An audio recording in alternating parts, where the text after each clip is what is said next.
Gira questa voce che quando ci sono dei detenuti che possono creare delle rogne, lui dice mandateli a me.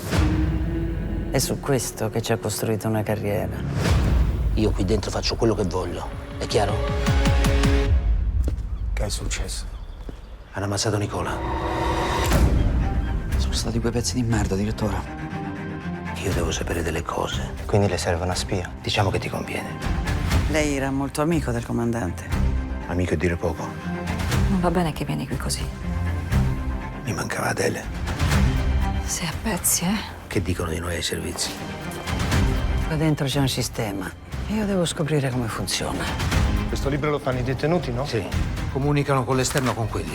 Lei non è data al casino che c'è lì dentro. Se c'è un pericolo che passa dal tuo carcere, l'antiterrorismo lo devi sapere. È meglio se mi dici subito quello che state combinando. Tanto la polizia ci arriva lo stesso. Però è meglio per tutti se ci arrivo prima io, credimi.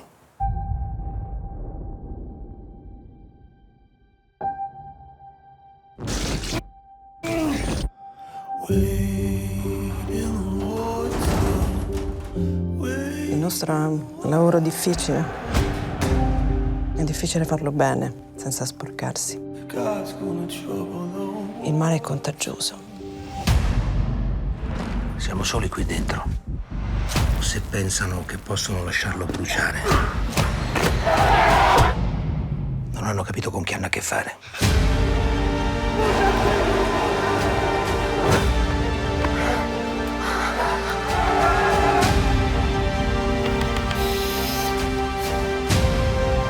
Abbiamo perso il controllo di casa nostra. Beh, io allora dico, riprendiamocelo.